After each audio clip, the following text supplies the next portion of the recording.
আসসালামু আলাইকুম রহমতুল্লাহ তাআলা ওয়া বারাকাতুহু ইন্নাল হামদুলিল্লাহ ওয়াসসালাতু ওয়াসসালামু আলা রাসূলিল আমিন ওয়া আলা আলিহি ওয়া সাহবিহি আজমাইন আম্মা বাদ।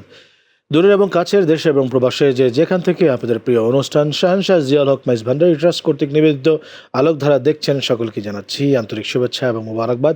আশা করছি সবাই ভালো আছেন এবং সুস্থ আছেন।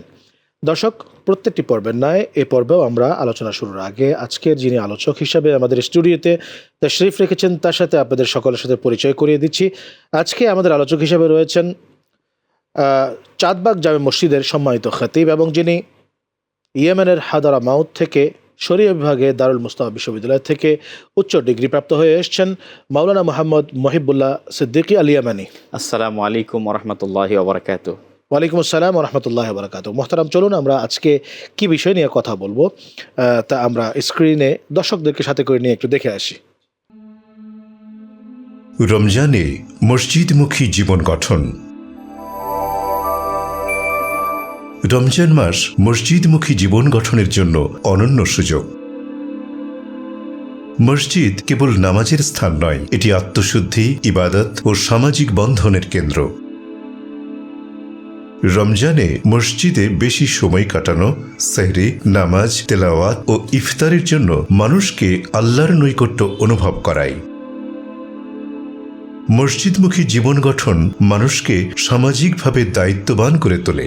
এখানে দরিদ্র, অসহায় ও প্রতিবেশীর খোঁজ নেয়া, একে অপরের সঙ্গে সহমর্মিতা বৃদ্ধি করা এবং সৌহার্দ্যপূর্ণ সম্পর্ক বজায় রাখা শেখা যায়। আমাদের প্রিয় নবী হযরত মুহাম্মদ সাল্লাল্লাহু আলাইহি ওয়াসাল্লাম নিজেও রমজানে মসজিদে সময় কাটাতেন এবং মুসলিম সমাজের জন্য অনুকরণীয় দৃষ্টান্ত স্থাপন করতেন। মসজিদমুখী জীবন কেবল রমজানেই নয়, সারা বছরের জন্য চরিত্র ও নৈতিকতা গঠনের ভিত্তি স্থাপন করে। এটি ব্যক্তি ও সমাজকে আল্লাহর সন্তুষ্টির পথে পরিচালিত করে এবং ঈমান ও নৈতিকতাকে দৃঢ় করে। আলহামদুলিল্লাহ, আমরা আজকের বিষয় পেয়ে গেলাম। রমজানে মসজিদমুখী জীবন গঠন অত্যন্ত গুরুত্বপূর্ণ একটি বিষয় নিয়ে আজকে আমরা কথা বলবো। তো মসজিদ হচ্ছে আল্লাহর ঘর। যদিও মহান আল্লাহ রাব্বুল আলামিন মসজিদে থাকেন না, কিংবা আল্লাহ রাব্বুল আলামিনের অবস্থান কিন্তু মসজিদে নয়, এটা আমরা মসজিদকে আল্লাহর ঘর হিসাবে বলে থাকি, যদিও সেজদার জায়গা। কিন্তু আমরা আমাদের বাংলাদেশেই একটা জিনিসের ব্যত্যয় রয়েছে। আমরা বিদেশে দেখেছি, বিভিন্ন দেশে প্রত্যেকটা কার্যক্রম, বিশেষ করে ইসলামিক যে কালচার, এটা কিন্তু মসজিদ কেন্দ্রিক হয়ে থাকে, মসজিদকে ঘিরে হয়ে থাকে। শুধু ইসলামিক কালচার নয়, বরং সামাজিক কর্মকাণ্ডও কিন্তু মসজিদ কেন্দ্রিক হয়ে থাকে। তো আপনার কাছে প্রশ্ন হচ্ছে যে এই যে মসজিদমুখী জীবন গঠনের প্রধান উদ্দেশ্য কি? আলহামদুলিল্লাহ, একেবারেই জীবন ঘনিষ্ঠ এবং জীবন লাগোয়া একটি প্রশ্ন আপনি করেছেন। আসলে মসজিদ ভিত্তিক সমাজ প্রতিষ্ঠা, মসজিদ ভিত্তিক আমাদের সামাজিক, ধর্মীয়, রাষ্ট্রীয় সমস্ত কাজ যদি পরিচালনা হয়, তাহলে আল্লাহ সুবহানাহু ওয়া তাআলার যে কারণে আমাদেরকে সৃষ্টি করেছেন, আল্লাহ পাক দ্ব্যর্থহীন কণ্ঠে ইরশাদ করেছেন, ওয়ামা খালাকতুল জিন্না ওয়াল ইনসা ইল্লা লিয়াবুদুন, আমি মানব জাতিকে এবং জিন জাতিকে একমাত্র আমার এবাদতের জন্য সৃষ্টি করেছি। তাহলে আল্লাহ সুবহানাহু ওয়া তাআলার এবাদত করার জন্য আমাদেরকে নবী পাক সাল্লাল্লাহু আলাইহি ওয়াসাল্লাম যেই জায়গাটিতে সবসময় যাওয়ার জন্য তিনি ইরশাদ করেছেন, সেটা হচ্ছে মসজিদ। সেজন্য মসজিদমুখী যদি কার্যক্রম হয়, আমাদের সমস্ত কার্যক্রমের মূল কেন্দ্রবিন্দু, তাহলে আমাদের সমাজ হবে আল্লাহমুখী। পাশাপাশি আল্লাহ সুবহানাহু ওয়া তাআলা কুরআনুল কারীমের সূরা মুলকের প্রথম আয়াতের মধ্যে বলেছেন যে আইয়ুকুম আহসানু আমালা, আমি দেখতে চাই তোমাদের মধ্যে কোন ব্যক্তি আমলের মাধ্যমে, অর্থাৎ নেক কাজের মধ্যে সর্ব উৎকৃষ্ট আছো, উত্তম আছো, সেটা দেখার জন্য আমি তোমাদেরকে সৃষ্টি করেছি। আর আমাদের সমাজ যদি, যেটা আপনি বলছিলেন, বিশেষ করে আমাদের উপমহাদেশের পাক ভারত উপমহাদেশে আমাদের সমস্ত কাজ কিন্তু মসজিদ ভিত্তিক নয়। যদি আমি উদাহরণ দিতে চাই যে আমাদের 5 ওয়াক্ত নামাজ মাশাআল্লাহ মসজিদ ভিত্তিক। ইসলামী যেই দিবসগুলো গুরুত্বপূর্ণ কোরআন এবং হাদিসের মধ্যে বর্ণিত হয়েছে, পবিত্র ঈদে মিলাদুন্নবী সাল্লাল্লাহু আলাইহি ওয়াসাল্লাম, পবিত্র শবে বরাত, পবিত্র মেয়ারাজুন্নবী সাল্লাল্লাহু আলাইহি ওয়াসাল্লাম, শবে কদর, তারপরে হচ্ছে আপনার পবিত্র আশুরার যে প্রোগ্রাম, সেগুলো কিন্তু আমরা মসজিদ ভিত্তিক করে থাকি। এছাড়া কিন্তু 5 ওয়াক্ত নামাজ আর এগুলো ছাড়া কিন্তু আমরা অন্য কোনো কিছু করি না। আমরা কিন্তু চাইলে আমাদের মসজিদের মধ্যে আমাদের যারা বাচ্চা রয়েছে তারা তো নামাজের মাহাত্ম্য বুঝবে না, তাদেরকে এটা বুঝাইতে হবে। তাহলে বাচ্চাকে কি শুধু আপনি পড়ো বললে তো সে পড়বে না, তাকে একটু আদর করতে হবে, তাকে একটু মজা কিনে দিতে হবে, তখন তো সে সব কিছু আপনার কথা শুনবে, কারণ সে তো অবুঝ। তো সেই জন্য আমরা যদি মসজিদ ভিত্তিক বিভিন্ন প্রোগ্রাম রাখতে পারি, কেমন প্রোগ্রাম, আমরা শিক্ষণীয় প্রোগ্রাম অবশ্যই রাখবো। আর যদি সবগুলো শুধু শিক্ষণীয় হয়ে যায় তাহলে তাদের ভিতরে একটা একঘেয়েমি ভাব চলে আসবে। সেই জন্য আমরা সাংস্কৃতিক অনুষ্ঠান করতে পারি, আমরা মসজিদের ভিতরের মধ্যে বা মসজিদ যে সেন্টারটা হবে সেখানে আমরা কালচারাল প্রোগ্রাম রাখতে পারি, যেখানে ইসলামী নাশিদের আয়োজন থাকবে, কোরআনুল তেলাওয়াতের আয়োজন থাকবে, তারপরে আপনার বিভিন্ন যে খেলাধুলাগুলো রয়েছে যেটার মাধ্যমে আপনার বিশেষ করে আরবের মধ্যে কুরাতুল কদম যেটাকে আমরা বলি আপনার ফুটবল খেলা, সেটা আপনি জানেন যে আরবের মধ্যে একটা দেশ পাবেন না যে এটা নাই। প্রায় দেশের মধ্যে এটার অবস্থান ভালো এবং ওয়ার্ল্ড র্যাঙ্কের মধ্যে আরবের এই দেশগুলোর র্যাঙ্ক খুব ভালো, যে তারা ফুটবলের মধ্যে খুব ভালো। কেন জানেন? তারা এটাকে এবাদত হিসাবে নয়, এটাকে যেই আপনার যেটাকে শরীর চর্চা হিসাবে তারা নিয়েছে। অন্যদিক দিয়ে আমরা যদি এই কাজগুলো করাইতে পারি, এটার মাধ্যমে আমাদের তরুণরা, আমাদের যুবকরা শরীরের কসরত দূর হবে, হারাকাত হবে। তো আমরা যদি মসজিদ ভিত্তিক সমস্ত কাজগুলো করে থাকি তাহলে তো অন্য জায়গাতে তারা ওই যেই খেলাগুলো জুয়ার সাথে সংশ্লিষ্ট সেগুলোতে যাবে না। তখন আমি যদি মসজিদের মধ্যে নির্দিষ্ট কয়েকটা কাজকেই শুধু রেখে দিই, বাকিগুলো তারা কোথায় যাবে? বাকি সময়টা তারা কিভাবে কাটাবে? আমার মনে হয় আমাদের 7 দিনের 24 ঘন্টার কর্মসূচি মসজিদ থেকে আসা উচিত, যেন আমাদের এই মসজিদ কেন্দ্রিক আমাদের সব পরিপূর্ণ হয়ে যায়। আমাদের মসজিদ ভিত্তিক কার্যক্রমে আমরা সাপ্তাহিক তাফসিরুল কোরআন করতে পারি, আমরা সাপ্তাহিক দরসুল হাদিস করতে পারি, সাপ্তাহিক আমরা আউলিয়া কেরামের জীবনী, যারা আল্লাহ সুবহানাহু ওয়া তাআলার রেজামন্দি হাসিল করে, আপনি জানেন হযরত শাহজালাল রহমাতুল্লাহ আলাইহি তিনি ইয়েমেন থেকে এসেছেন। আজকে 700 বছর পরে তিনাকে আমরা এখনও কেন চর্চা করছি, তিনাকে কেন আমরা এখনও স্মরণ করছি? তারপরে হযরত চট্টগ্রামের মধ্যে যারা আউলিয়া কেরাম রয়েছেন আমরা তাদেরকে কেন এত স্মরণ করছি? নিশ্চয়ই একটা কারণ রয়েছে। তাদের সাথে অনেক মানুষ, হাজার হাজার মানুষ ইন্তেকাল করেছেন, আমরা তো তাদেরকে স্মরণ করছি না, নিশ্চয়ই কারণ রয়েছে। তো আমরা যদি এই আউলিয়া কেরামের জীবন আদর্শ তাদের সামনে তুলে দিই তাহলে তো তারা এটাকেই নিজেদের জীবনের জন্য আদর্শ হিসাবে, গাইডলাইন হিসাবে নিবেন। আমি আপনার কাছে জানতে চাইবো, যেহেতু রমজান মাস চলছে আমাদের, তো রমজানে মসজিদে কোন কোন ইবাদতগুলো একজন মুমিনের জন্য অত্যন্ত গুরুত্বপূর্ণ, মসজিদ কেন্দ্রিক ইবাদত? জি, এই রমজান মাসে, এই মাহে রমজানে 1 নম্বর হচ্ছে আমরা 5 ওয়াক্ত নামাজ আমরা মসজিদে বা জামাত আদায় করার চেষ্টা করব। কারণ নবী করিম সাল্লাল্লাহু তাআলা আলাইহি ওয়াসাল্লাম ইরশাদ করছেন খুবই আপনার হুঁশিয়ারি বাণী, যে যদি ঘরের মধ্যে মহিলারা না থাকতো তাহলে আমি তোমাদের ঘরের মধ্যে আগুন জ্বালিয়ে দিতাম। কেন তোমরা পুরুষরা ঘরে বসে থাকো, মসজিদে যাও না? তাহলে আমরা 5 ওয়াক্ত নামাজ এই মাহে রমজানে, এমনিই তো জামাতের সহিত নামাজ ফরজ হয়েছে আদায় করার জন্য, যেটা সুন্নতে মুআক্কাদা আমাদের জন্য। তো আমরা 5 ওয়াক্ত নামাজ মসজিদে বা জামাত আদায় করব। পাশাপাশি এই মাহে রমজানে আমরা সালাতুত তারাবি যেটা রয়েছে তার এশারের নামাজের পরে আমরা সেই তারাবির নামাজে অংশগ্রহণ করতে পারি। পাশাপাশি এই মাহে রমজান উপলক্ষে শহরে বন্দরে বিভিন্ন জায়গাতে আপনার আসরের নামাজের পরে, জোহরের নামাজের পরে তাফসিরুল কোরআন, ইফতার পূর্ববর্তী বিভিন্ন মাহফিলের আয়োজন করা হয়ে থাকে। মূল উদ্দেশ্য হচ্ছে হেদায়াত, অর্থাৎ ইলিম সার্ভিস দেওয়া, ইলিম দেওয়া মানুষকে। আমরা সেই প্রোগ্রামগুলোতে বসতে পারি এবং করতে পারি মসজিদ ভিত্তিক। আরেকটা বিষয় হচ্ছে যে মসজিদে অনেক সময় আমাদের বাচ্চাদেরকে আমরা নিয়ে যাই, অনেক মুরব্বী আছেন যারা এনকারেজ করার বদলে ডিসকারেজ করেন যে না, বাচ্চাদেরকে মসজিদে নিয়ে এসো না, তারা চেঁচামেচি করে, এই করে। আচ্ছা, একজন বাচ্চার বয়স থেকে যেহেতু তার সব কিছু গড়ে ওঠে, বুদ্ধি, চিন্তা ভাবনা, ধর্মের প্রতি টান কিংবা ধর্মের প্রতি অনুরাগ, সেটি যদি মসজিদে নেওয়ার মাধ্যমে হয় তাহলে কেমন হয়? সম্মানিত উপস্থাপক, একেবারে গুরুত্বপূর্ণ একটা বিষয়, যেটা হচ্ছে আপনি যখন কাদামাটিকে আপনি যা ইচ্ছে তাই করতে পারবেন, কিন্তু যখন কাদামাটি দিয়ে একটা নির্দিষ্ট ফর্মাকে ব্যবহার করে ইট হয়ে যায়, দেন এটা যখন পোড়ানো হয় সেটাকে আর আসলে ভাঙা সম্ভব নয়। আমাদের যা কিছু করতে হবে অবশ্যই শিশুকাল অবস্থায় করতে হবে, বালেগ হওয়ার আগে করতে হবে। নবী করিম সাল্লাল্লাহু আলাইহি ওয়াসাল্লাম ইরশাদ করেছেন যে তোমরা সন্তানদেরকে আদেশ করো নামাজের জন্য যখন তাদের বয়স 7 হয়ে যায়, আর যখন 10 হয়ে যায় তোমরা তাদেরকে তাদেরকে বেত্রাঘাত করবে, মিষ্টি করে। তো সেখানে যেহেতু এটা বলা হয়েছে হাদিস শরীফের মধ্যে, সেই জন্য তাদেরকে আমরা কিভাবে চর্চা করব, তাদেরকে যদি আমরা এই ছোট কাল থেকে যেটা অভ্যাস করাতে যদি আমরা পারি, তাহলে আমরা এতটুকু নিশ্চিত হতে পারি পারি যে আমাদের সন্তান কোনোদিন মসজিদ বিমুখ হবে না, নামাজ বিমুখ হবে না। আর যেটা করতে হবে তাদেরকে অবশ্যই আমাদেরকে আপনার এই বাচ্চা অবস্থায় অবশ্যই মসজিদে নিয়ে যেতে হবে। যদি অন্য সময় নিয়ে দেওয়ার জন্য আমরা চিন্তা করি, আপনি তাকে তখন নিয়ে যেতে পারবেন না, কারণ তার যখন বয়স হয়ে যাবে, তার যখন দেমাগ খুলবে, সে বিভিন্ন বিষয় তার মাথায় চলে আসবে। কিন্তু যখন আপনি ছোটোকালে মসজিদে নিয়ে গেলেন, তার জেহানের মধ্যে, মাথার মধ্যে 5 ওয়াক্ত নামাজ সেট হয়ে যায়। সেই জন্য মুরব্বী যারা রয়েছেন, আমাদের সকলের উচিত ইন্নাল্লাহা মা আস-সাবিরিন, একটু ধৈর্য ধারণ করা। এই বাচ্চারা যে মসজিদে এসে হাসি খুশি করবে, খেলাধুলা করবে, এটার মাধ্যমে আপনাদের ইবাদতের কোনো বিঘ্নতা ঘটবে না, বরঞ্চ আল্লাহ সুবহানাহু ওয়া তাআলা আপনাদের উপরে খুশি হবেন। যে কারণ আপনারা দোয়া করছেন, যেই মজলিসের মধ্যে বাচ্চা রয়েছে, বাচ্চাকে তার এখনও গুনাহ লেখা শুরু হয় নাই, সে এখন নিষ্পাপ, তো আপনার দোয়া কবুল হওয়ার পেছনে তার অবদান থাকতে পারে। সেই জন্য আমরা বাচ্চাদেরকে অবশ্যই মসজিদে নিয়ে যাব, এবং যে সকল মসজিদে বিভিন্ন পদ্ধতি রয়েছে, বাচ্চাদেরকে কোনায় রাখবো না মাঝখানে রাখবো, আমরা সেই সিস্টেমটা ফলো করে রাখবো। তবে হ্যাঁ, ওই বাচ্চাদেরকে আমরা নিয়ে যাব না যারা এখনো আপনার বয়স 3 বছর নাপাক করে ফেলতে পারে, জি, বোঝে না, দৌড়দৌড়ি করতে পারে, মানুষের চেহারা দিকে তাকাতে পারে নামাজের ভেতরে গিয়ে, তাদেরকে না নিয়ে আসা ভালো। জি, তবে যারা বোঝে তাদেরকে সাথে করে নিয়ে আসা উত্তম। আচ্ছা, আমি আপনার কাছে একটা জিনিস জানবো, তা হচ্ছে যে মসজিদমুখী জীবন একজন মানুষের নৈতিক চরিত্রে কীরকম প্রভাব ফেলে? দেখুন, আমরা মাসে 4 জুমা আমরা সম্মানিত খতিব সাহেবের বয়ান শুনে থাকি।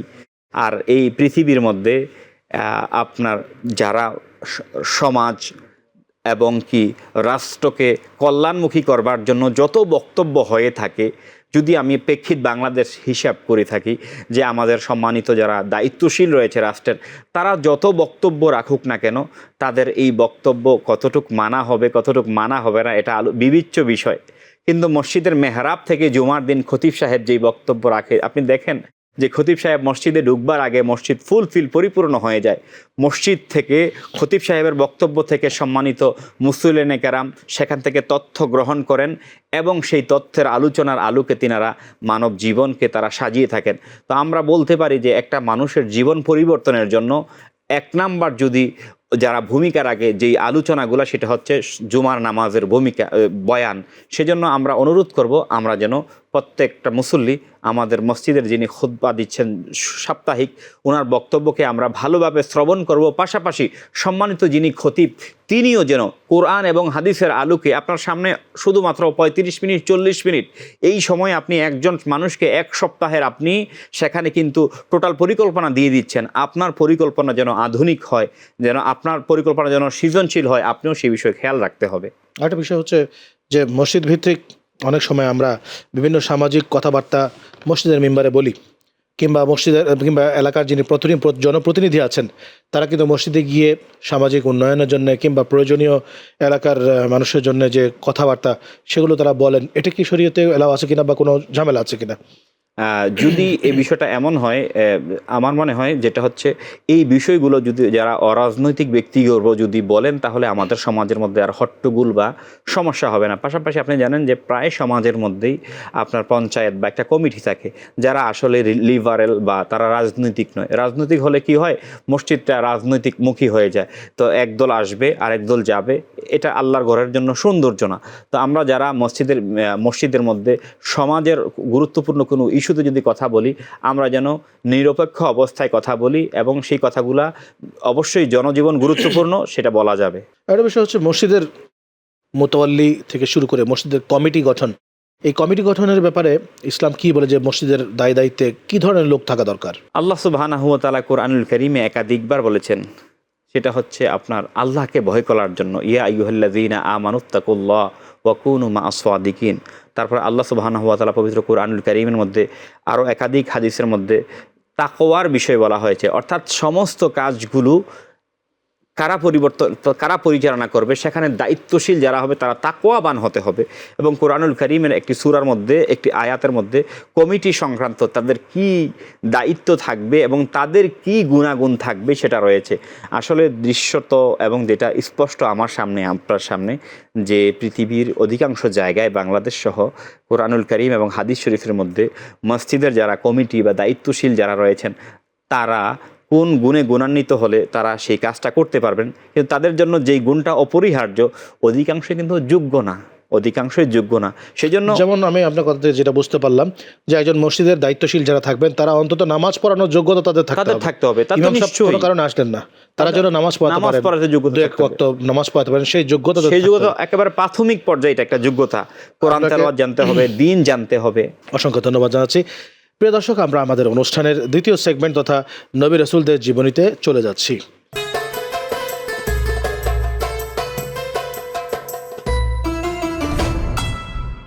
আজকের নবী রাসূলদের জীবনী পর্বে হযরতে আল-ইয়াসা, যার কথা পবিত্র কোরআনুল কারিমে দুইবার এসছে, সেই হযরতে আল-ইয়াসা তার ব্যাপারে আপনার কাছ থেকে কিছু জানতে চাই।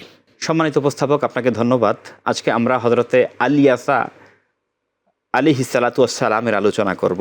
তিনি হচ্ছেন বনি ইসরাঈল যে সম্প্রদায় রয়েছে সেই সম্প্রদায়ের একজন নবী, এবং তিনি একজন প্রসিদ্ধ নবী হযরতে ইলিয়াস আলাইহিস সালাতু ওয়াস সালাম, যিনি হযরত ইলিয়াস নবী নামে পরিচিত, ওনার পরবর্তী নবী তিনি ছিলেন।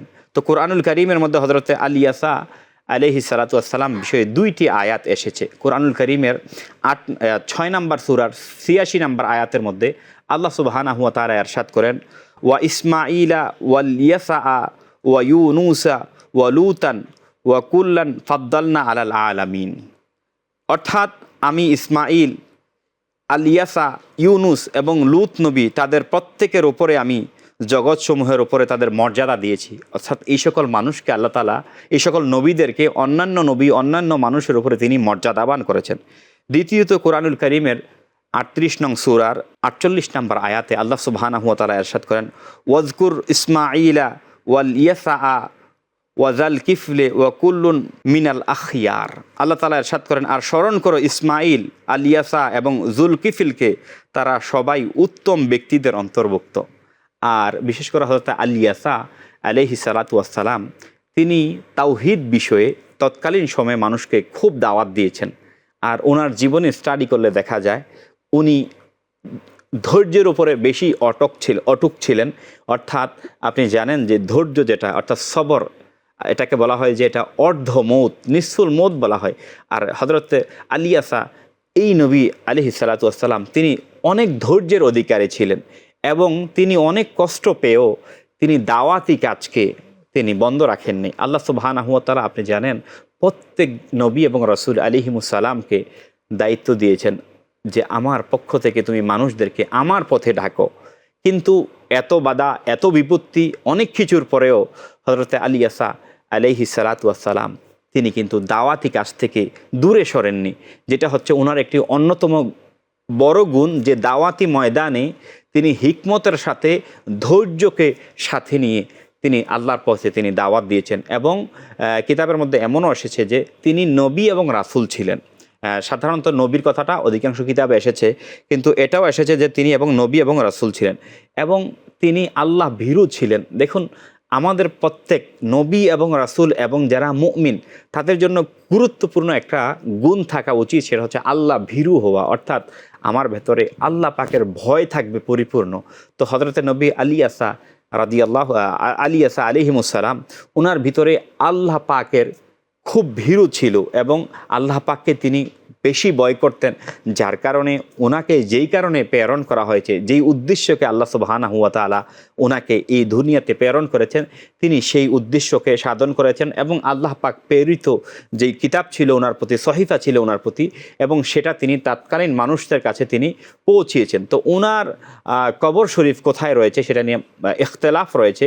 কেউ কেউ বলছেন আরবের মধ্যে ওনার কবর শরীফ, মাজার শরীফ বা মাকবারা শরীফ রয়েছে, যদিও আজকে কোনো আলামত বা চিহ্ন নেই সেটার।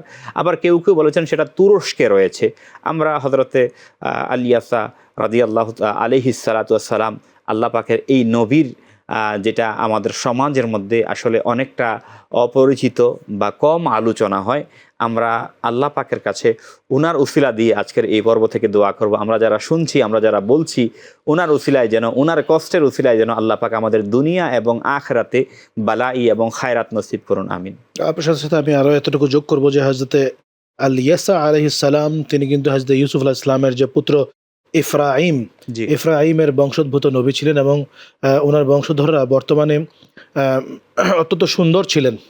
তার বংশধররা কিন্তু আল-ইয়াসা এই প্যালেস্টাইনি যে যারা রয়েছে, ইনারা হচ্ছেন এই হযরত আলিয়াসা, তারপরে ইলিয়াস আলাইহিসসালাম, ইউসুফ ইসলাম, ইনাদের বংশোদ্ভূত। যার কারণে অনেক সুন্দর, দেহটা অনেক দেখতে সুন্দর, সুন্দর সুন্দর এবং উঁচু লম্বা চওড়া তাদের সাদা সুন্দর, জি। দেহ গড়ন। জি তো আসলে কেউ না কেউ কোনো না কোনো নবীর সন্তানের নসল থেকে কিন্তু জি এসছে। জি অবশ্যই। সবার গোড়া হচ্ছে হযরত আদম আলাইহিস সালাম, এবং আদম আলাইহিস সালাম তিনি মূল একজন নবী, জি এবং তার পরবর্তীতে হযরত শীত আলাইহিস সালাম দ্বিতীয় একজন নবী। নবী।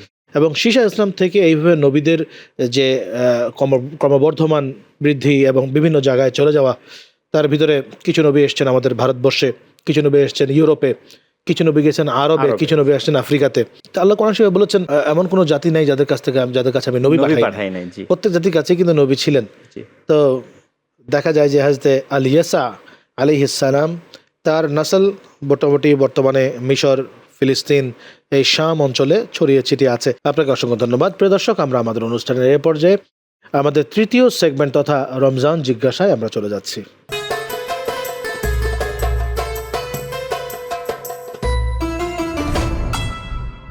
রমজান জিজ্ঞাসায় আমি আপনার কাছে জানতে চাইব যে মুক্তাদি, যিনি ইমামের পিছনে দাঁড়ান, যাকে আমরা মুসল্লি বলি, সেই মুক্তাদির অবস্থা কেমন হওয়া উচিত?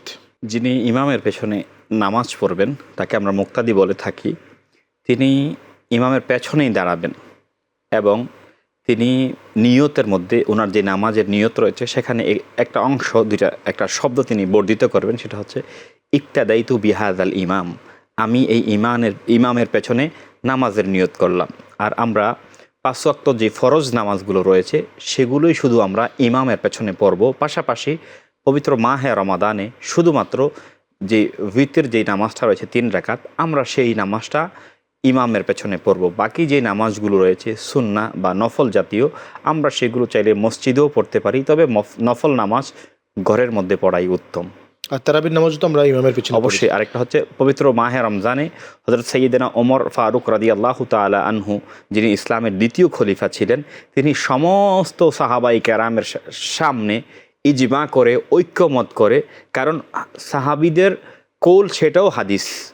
হ্যাঁ, নবী করিম সাল্লাল্লাহু আলাইহি ওয়াসাল্লামের কাজ, অনুমোদন, কথা যেরকম হাদিস, সাহাবায়ে কেরামের কথা কাজ অনুরূপভাবে হাদিস। যে হযরত ওমর ফারুক রাদিয়াল্লাহু তাআলা আনহুর জমানাতে সেখানে হযরত ওসমান ছিলেন, সাইয়েদনা মাওলা আলী ছিলেন, অন্যান্য আশারায়ে মুবাশশারার অধিকাংশ সাহাবায়ে কেরাম ছিলেন।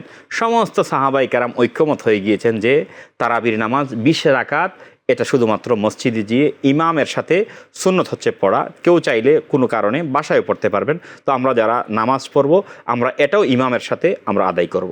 একটা বিষয় হচ্ছে এই মুক্তাদির উঠা বসা, নামাজের প্রত্যেকটা রুকন আরকানগুলোতে যাওয়া, এটা কখন হওয়া উচিত? এটা ইমাম তো মানে হচ্ছে যিনি আমাম, সামনে থাকবেন, এবং ইমাম সাহেব সবগুলো আগে করবেন।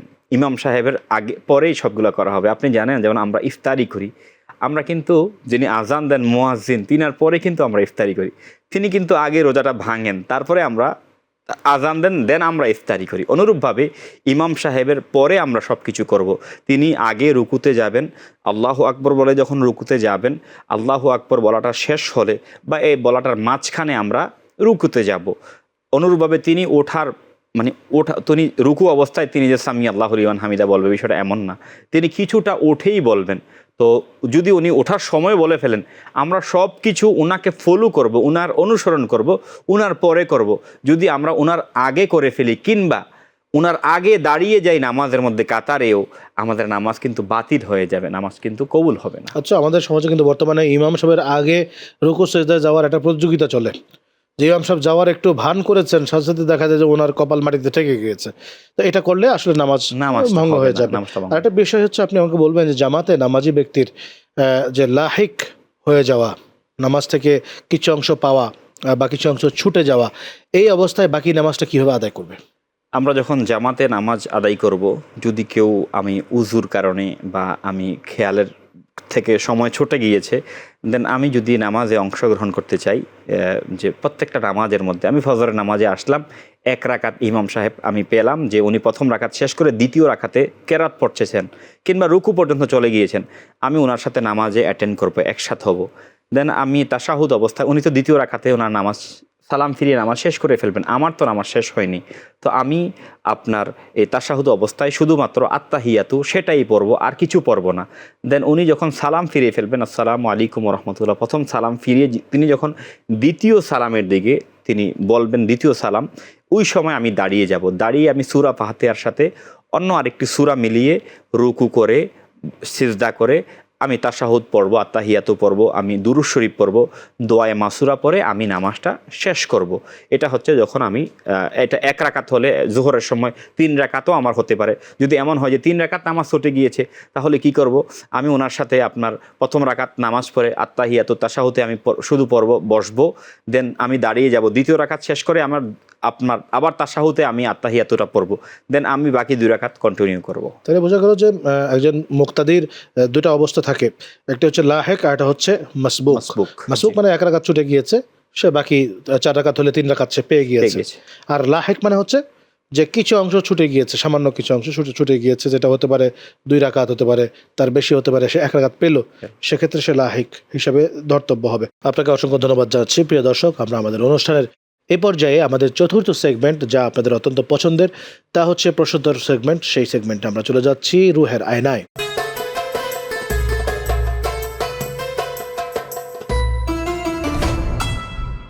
মোহতারাম, আমরা আজকে রুহের আয়নায় যে প্রশ্নটি আপনার কাছে করব, সেই প্রশ্নটি হচ্ছে এক বোন আমাদেরকে প্রশ্ন করেছেন ইউটিউবের মাধ্যমে।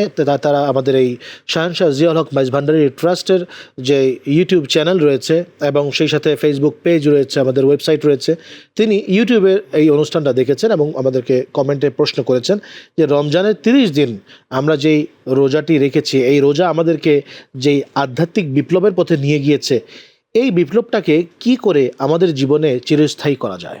আপনাকে ধন্যবাদ। আমার যেই বোন চমৎকার প্রশ্নটি করেছেন, আপনাকে আমরা কৃতজ্ঞ জানাচ্ছি।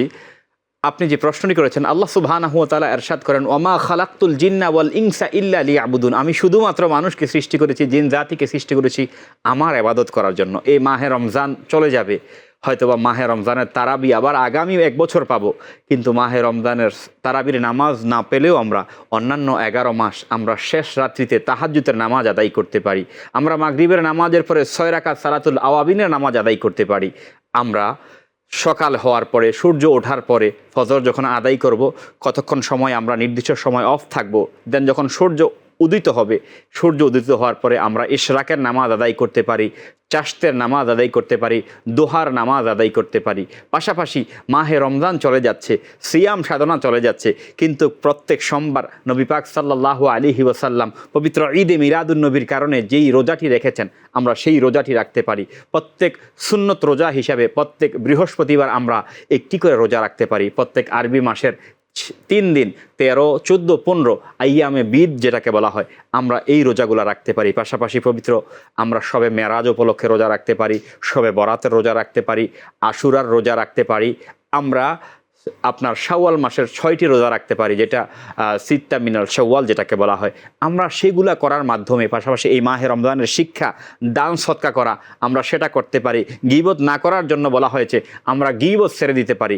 আর যদি এগুলোকে আমরা কন্টিনিউ করতে পারি বাকি 11 মাস, তাহলে এই মাহে রমজানের বৈপ্লবিক পরিবর্তন আমাদের মধ্যে কন্টিনিউ হয়ে যাবে এবং পরিপূর্ণ হয়ে যাবে ইনশাআল্লাহ। আপনাকে অসংখ্য ধন্যবাদ। আপনাকে অনেক ধন্যবাদ।